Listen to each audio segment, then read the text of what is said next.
Olá, boa noite, amada e amado do Senhor. Passando aqui para deixar uma palavra de Deus para edificar a nossa vida, amém? Abra comigo no livro de Lucas, capítulo 9. Vamos orar ao Senhor? Pai Santo, Deus de poder e Deus de glória, Santo de Israel, venha ministrar, venha falar conosco, é o que eu te peço no nome de Jesus. Venha ministrar, Espírito Santo de Deus. Aleluia. Aqui, né, no livro de Lucas, nós estamos no capítulo 9.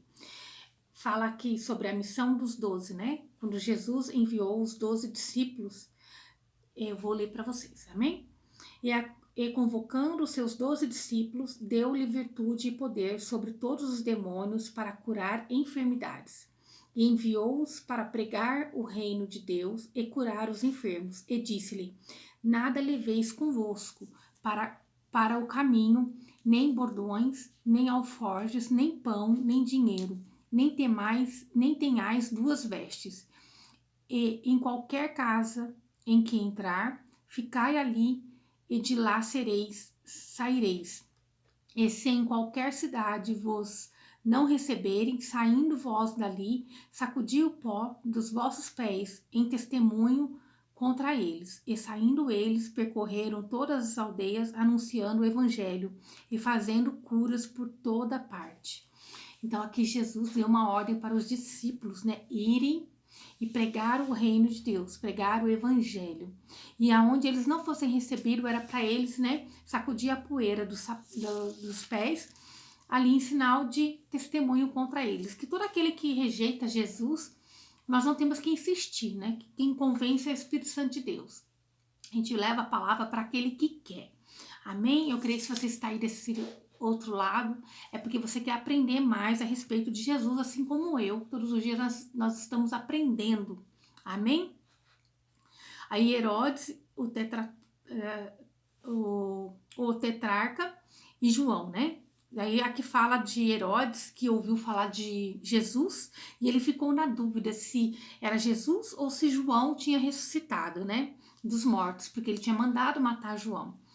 Mas, né, e os outros, e ele pensa assim, ou é João, ou pode ser Elias, né, cada um falava uma coisa, ou poderia ser algum outro profeta antigo, né, que tenha ressuscitado, e ele então queria ver Jesus pessoalmente, ele queria, né, ali tirar a prova se realmente não era dos profetas que já é mencionado no Velho Testamento, ou João, né, Batista. Aí, depois aqui fala da primeira multiplicação dos pães e dos peixes. E regressando aos apóstolos, os apóstolos contaram-lhe tudo o que tinha feito, e tomando consigo, retirou-se para um lugar deserto de uma cidade chamada Betsaida.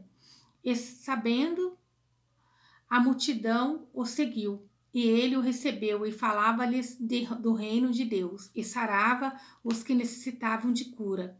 E já o dia começava a declinar, então, chegando-se a ele, os 12 disseram-lhe: Despede a multidão para que, indo aos campos e aldeias ao redor, se agasalhem e ache o que comer, porque aqui está em lugar deserto.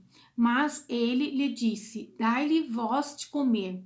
E eles disseram: Não temos senão 5 pães e 2 peixes, salvo se nós próprios formos comprar comida para todo este povo.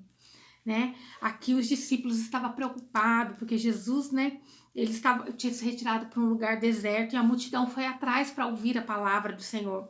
E então o Senhor, eles chegaram e falaram: Senhor, despede esse povo, porque já é tarde, está frio, vai começar a esfriar, e eles estão com fome, despede esse povo. Então Jesus disse para que eles dessem o que comer para aquele povo, né? Para os discípulos dar o que comer. E ali Jesus estava colocando a prova, né? Para ver qual era a humanidade, qual era a fé que eles tinham, né? Se eles iam colocar fé na humanidade deles, na força do braço, ou eles iam exercer aqui a fé, né, em Deus, né? E agir o lado espiritual. Aí aqui diz: portanto, estava ali quase 5.000 homens, e disse então aos seus discípulos: fazei-os assentar em grupo de 50 em 50, e assim o fizeram, fazendo-os assentar a todos. E tomando os 5 pães e os 2 peixes, e olhando para o céu, abençoou-os e partiu, e deu aos seus discípulos para os porem diante da multidão. E comeram todos e saciaram-se, e levantaram do que sobrou 12 cestos de pedaços. Aleluia, glória a Deus, né? Deus aqui fez a primeira multiplicação dos pães e dos peixes, alimentou, né, ali 5.000 homens, né? Que ali dizia, né, que era isso mesmo, 5.000 homens, né? Fora as mulheres e as crianças, e ainda sobrou muito, né? Sobrou 12 cestos cheios de pedaços de pão, né? E com certeza eles, aos olhos deles, eles jamais poderiam entender que eles estavam com o dono do milagre ali, né? E que Deus era o provedor de todas as coisas. O que o Senhor quis mostrar para eles é que, mesmo no pouco, quando a gente tem Jesus, quando a gente tem Deus, quando a gente coloca Deus na frente de todas as coisas, Ele vai pôr a mão, então Ele vai abençoar. E aquilo que parece que é pouco, o Senhor faz multiplicar, né? A gente aprende tantas coisas aqui, e o Senhor dizendo, né, que no pouco, Ele faz se tornar grande, faz se tornar muito. É o que o Senhor faz, né, nas nossas vidas. O Senhor é poderoso, Ele é maravilhoso. Ele é o Deus que pega aquilo que é pouco. É melhor pouco com Deus do que muito sem Deus, né? E aí depois fala aqui também da confissão de Pedro, porque e aconteceu que, estando orando, em particular, estavam com ele os seus discípulos, e perguntou-lhes, dizendo, Jesus perguntando aos discípulos, né? Quem diz a multidão, né?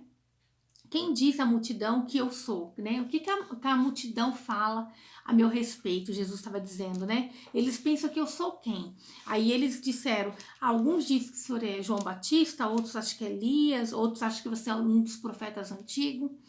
Aí então ele perguntou, né? E vocês, o que acham que eu sou, né?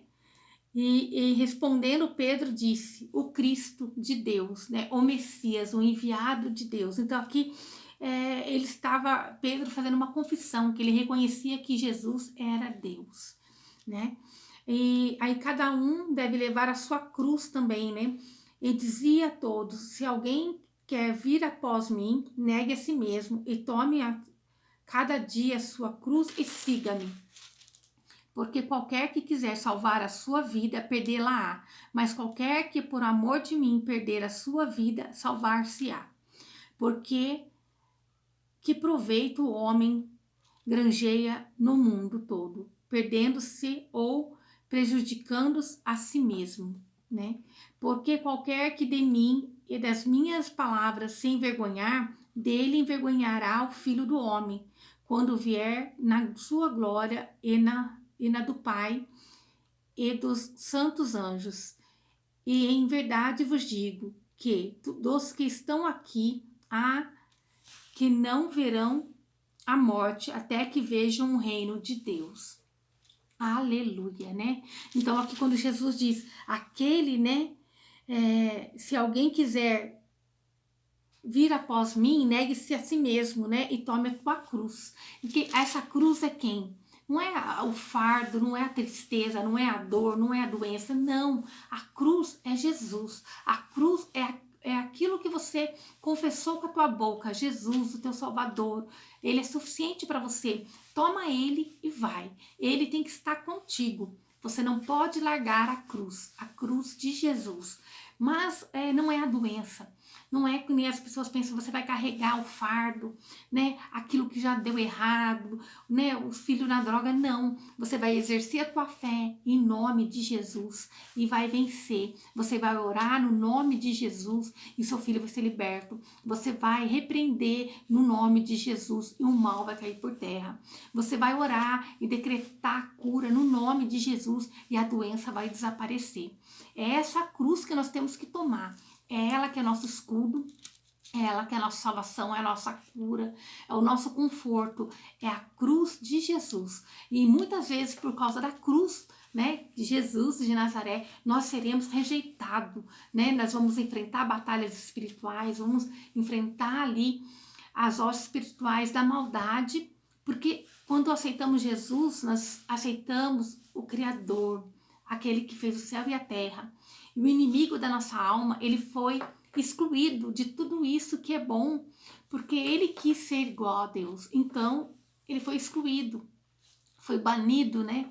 E ele já tem a derrota dele decretada. E ele vai tentar vir nos tirar da nossa bênção, da nossa paz, da nossa comunhão com o Senhor. Mas o Senhor diz que aquele que quiser, né, segui-lo tem que tomar essa cruz e seguir, né? E não ter medo de perder a sua vida por amor de Jesus, né? Aquele que morre em Cristo, ele viverá, porque a nossa vida não é só aqui terrena, nós estamos aqui nesse mundo peregrinos, né? A nossa moradia é no céu. Aleluia. E fala aqui da transfiguração.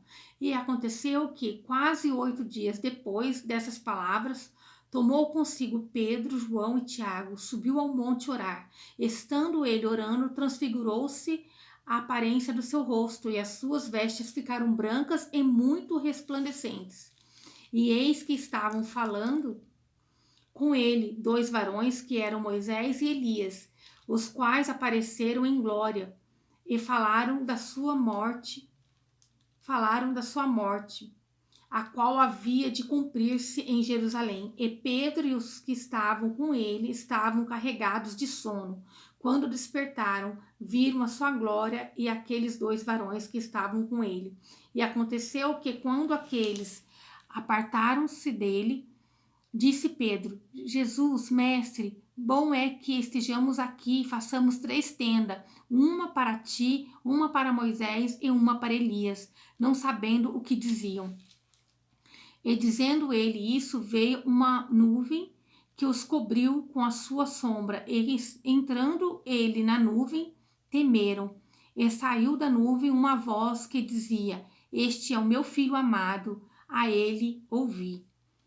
E tendo soado aquela voz, Jesus foi achado só, e eles calaram-se por aqueles dias. Não contaram a ninguém nada do que tinha visto, né? Aqui quando Jesus se transfigurou, né? Então, assim, eles não sabiam o que falava, né? Queriam fazer uma tenda para Elias, para Jesus, para Moisés.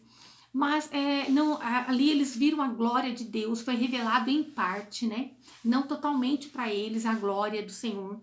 A gente não consegue entender todas as coisas, mas ali Jesus, Deus, estava permitindo para aqueles, né, discípulos que estavam ali,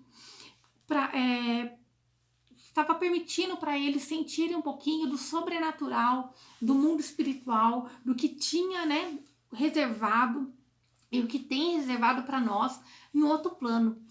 Ali o Senhor mostrando que não é só as coisas materiais, mas que tem uma promessa da ressurreição e que os santos, aqueles que morrem em Jesus Cristo, esses estão guardados, esses estão, né, guardado em Deus, né? Então, para que a gente possa, esse é um alimento, essa é uma forma de nos, quando vê essa passagem, essa era uma forma de Jesus ali alimentar esses discípulos, dizendo: pode vir a tempestade, pode vir a perseguição, pode vir a calúnia, mas lembre desse momento, que eu tenho certeza que a glória do Senhor encheu aquele lugar, né? Quando a voz de Deus ali falou que, né, aquele era o filho amado, este é meu filho amado, né? Então ali eles sentiram o temor, eles viram que tinha algo a mais do que eles poderiam ver.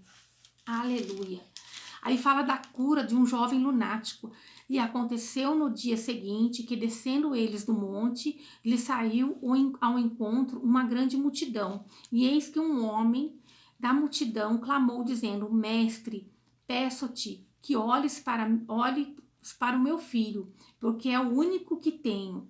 Eis que o espírito o toma e de repente clama e despedaça até espumar, e só o larga depois de ter quebrantado.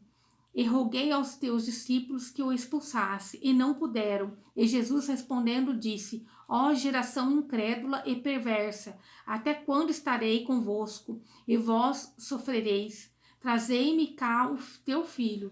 E quando vinham chegando, o demônio derribou e convulsionou. Porém Jesus repreendeu o espírito imundo e curou o menino, e entregou ao seu pai.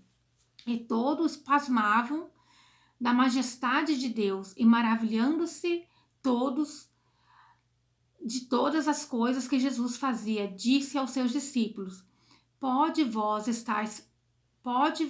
essas palavras em vossos ouvidos, porque o Filho do Homem será entregue nas mãos dos homens. Mas eles não entendiam essas palavras, que lhe era encoberta, para que a não compreendessem. Temiam interrogá-lo acerca desta palavra, né? Então Jesus ali curou, chamou eles de incrédulo, né? E o Senhor estava tentando alertar também aqui nessa passagem que ele seria logo entregue, né? Para passar pela cruz.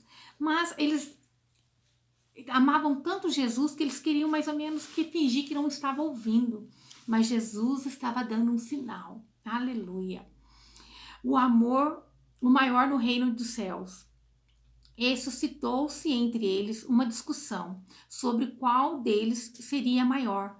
Mas Jesus, vendo o pensamento no coração deles, tomou uma criança, pôs junto de si e disse-lhe: Qualquer que receber esta criança em meu nome, receber-me a mim.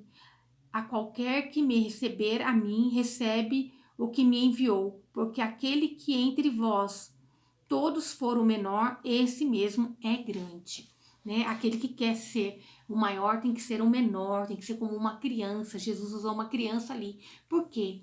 Uma criança, ela ama verdadeiramente, ela perdoa, ela não guarda rancor. Uma criança, ela é pura, ela é inocente, né? Você pode ficar brava com ela por um momento para corrigir, e logo ela já esquece, logo ela já está sorrindo.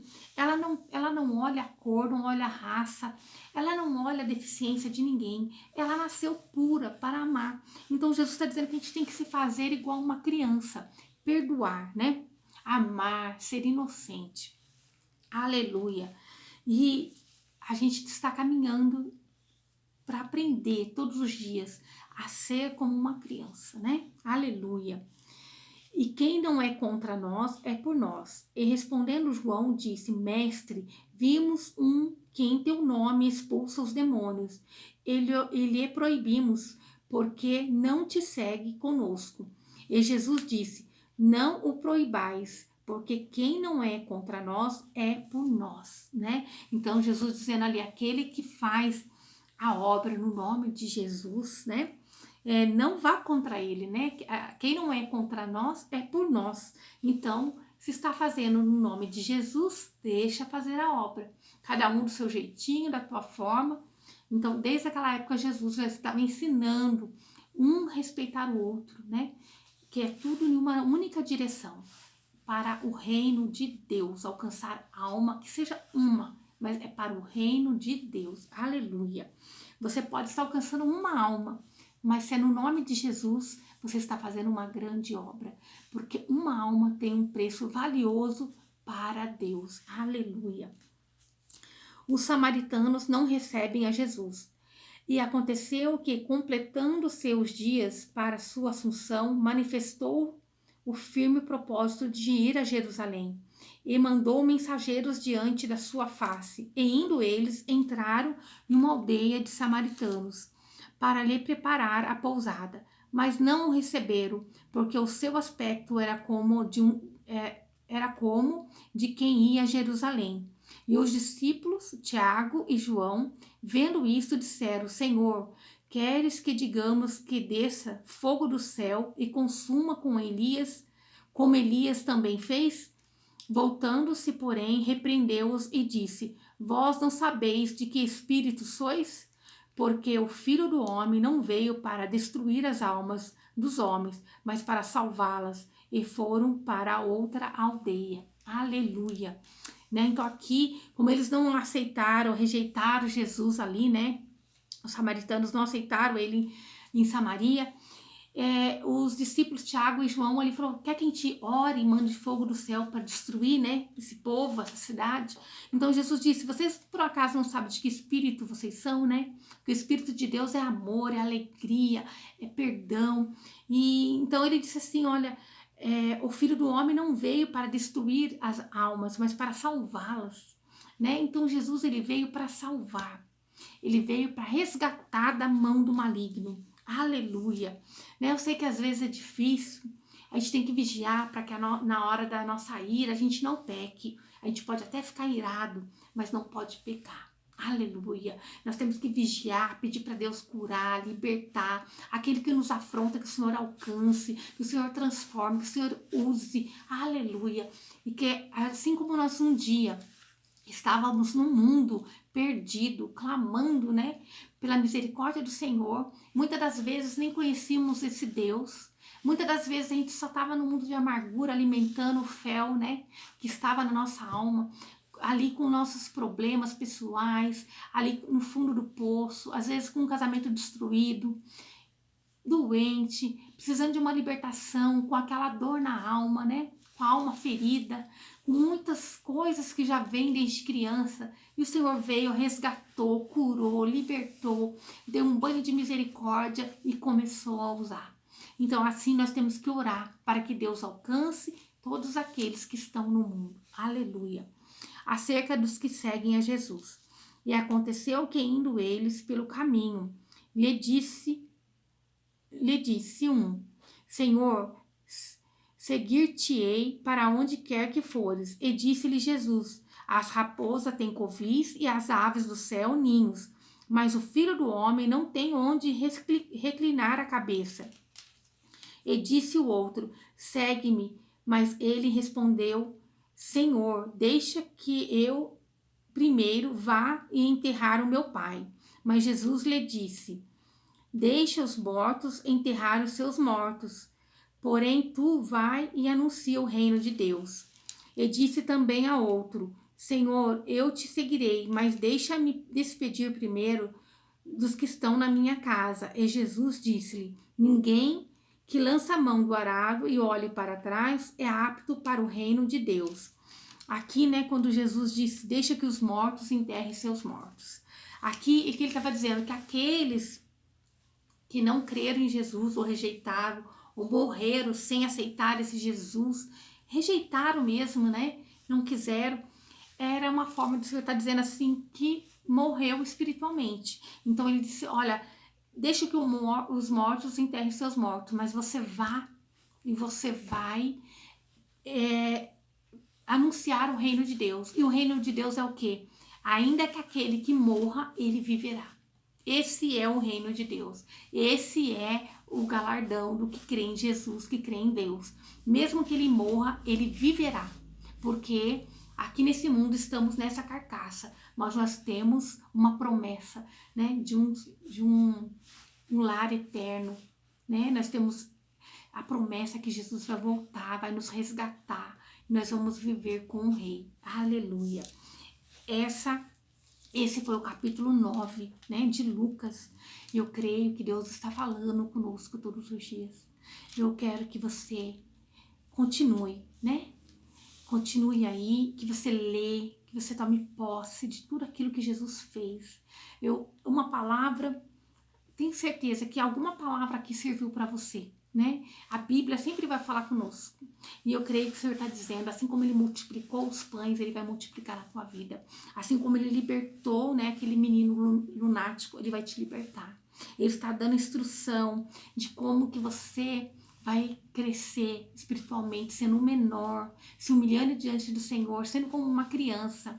Né? Ele está explicando que aquele que morre, ele viverá, que é para ter esperança, que não é para ficar triste, angustiado, quando você vê um ente querido indo embora, mas se ele morreu em Jesus Cristo, é para você se alegrar, que naquele grande dia você vai se reencontrar com o teu amado, com a tua amada, né? Aquele que você estimava tanto. Então, o Senhor nos deixa conforto, alegria, restauração, prosperidade. Jesus é esse que veio e mudou todo, né? Todo conceito, ele veio para resgatar o que estava perdido, ele está ainda resgatando e nós somos instrumento na mão dele para levar o evangelho, para anunciar o reino de Deus, para dar as boas novas de que ele vai voltar para resgatar o teu povo. Vamos orar ao Senhor? Pai Santo, Deus de poder e Deus de glória, Santo de Israel, nós clamamos diante de Ti, Senhor, pedindo que o Senhor venha ter misericórdia, que o Senhor venha derramar cura, Senhor, que o Senhor venha libertar, Pai.